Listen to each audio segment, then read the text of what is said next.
ধরেন যেই প্যাটার্ন এটাকে মব নামে ডাকেন, যে নামেই ডাকেন, আমার মনে হয় না এখানে যেমন তার এনসিপি থেকে সেখানে কেউ গেছে, যাওয়ার কথা না। আমি এবং আমাদের তো এটার সাথে দূরবর্তী সম্পর্কও নাই, সুতরাং ওইটাকে জাস্টিফাই করা বা লেজিটিমেসি দিয়ে আমাদের কাজ না। কিন্তু আমাদের কাজ হলো যখনই কাউকে ধরা হচ্ছে তার অপরাধের জন্য একটা ন্যূনতম প্রতিরোধ জনগণ করছে, এই করাটা কতটুকুন ঠিক না এই আলোচনাটা চলবে। কিন্তু একজন ভোটচোর হিসেবে ধরা হচ্ছে ভোটচোরকে, কিন্তু ভোটচোর না বলে যখন ফ্রেমিং হচ্ছে ধরা হচ্ছে বীর মুক্তিযোদ্ধাকে, এর মানে এটাকে দাঁড় করিয়ে দেওয়া হচ্ছে বীর মুক্তিযুদ্ধের বিরুদ্ধে। এটা কি মানে কোথায় জুতা পরিয়েছে কিসের জন্য? সে ভোটচোর ছিল, এরপরে বহুদিন এলাকায় মানুষকে গুম খুনের সাথে জড়িত ছিল, হঠাৎ করে একটা দলের পুনর্বাসন নিয়ে আবার সে এলাকায় ঢুকেছে, মানুষ ধরে জুতার মালা পরিয়ে দিয়েছে। এই পড়ানো ঠিক হয়েছে কি হয় না এটা থানা বলবে, আমরা জিজ্ঞেস করব। যে প্রশ্ন সেখানেই হাদি থানা বলবে। হ্যাঁ, একজন বয়োবৃদ্ধ লোককে জুতার মালা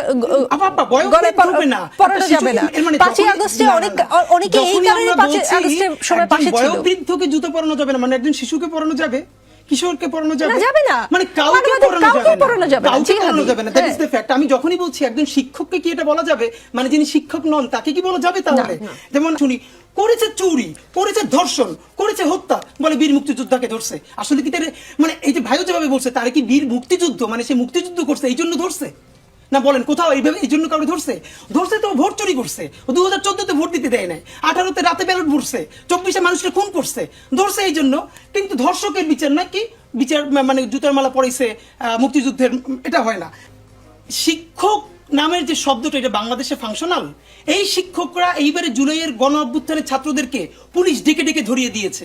আমাদের ছোট ভাই চট্টগ্রাম বিশ্ববিদ্যালয়ে পড়ে, তাকে তার টিচার ধরে তাকে পরে ডিবি কার্যালয়ে যে অবরুদ্ধ করা হয়েছে, তার টিচার ডেকে পুলিশকে ধরিয়েছে, নাম্বার 1।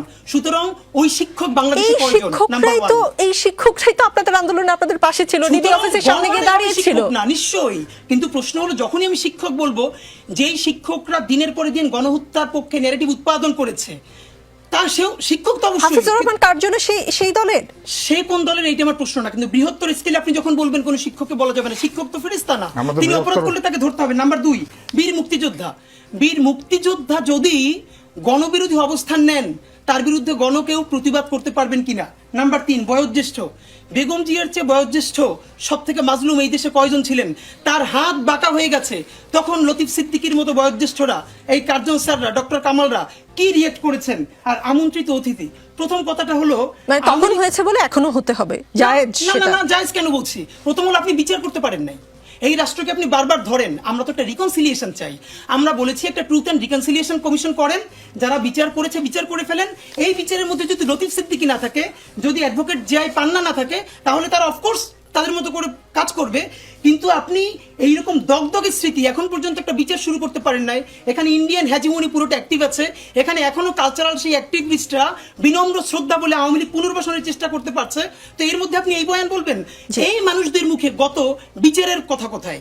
যে বিচার কয়টা হলো? শরীফ ওসমান হাদি, একটা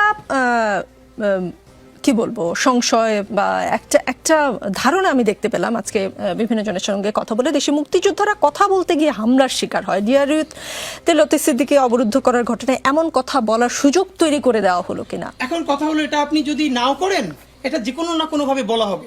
প্রথম প্রশ্ন হলো এই কোট আনকোট ধরে নেই যে যারাই সবার একদম সার্টিফাইড মুক্তিযোদ্ধা, ভেরি গুড।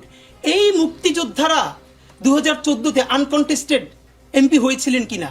এই মুক্তিযোদ্ধারা 18-তে দিনের ভোট ব্যালট রাতে ভরেছিলেন কিনা? 24-এ নির্বাচন হতে দেন নাই কিনা? মুক্তিযোদ্ধারা আছে না? তাহলে তখন কি মিডিয়া ফ্রেমিং করেছে যে 154টা আসনে নির্বাচন ছাড়া, প্রতিদ্বন্দ্বিতা ছাড়া এমপি হলেন 50 জন বীর মুক্তিযোদ্ধা? দিনের ব্যালট রাতে ভরে ফেলেছেন অমুক আসনের বীর মুক্তিযোদ্ধা। নোয়াখালীতে আমার এক বোন ধানের শীষে ভোট দেওয়ার অপরাধে 3 সন্তানের জননী, তাকে ধর্ষণ করা হয়েছে, সেখানেও যিনি ছিলেন এমপি বীর মুক্তিযোদ্ধা। এগুলো আসলে কোন মাধ্যমে জানতে পেরেছে?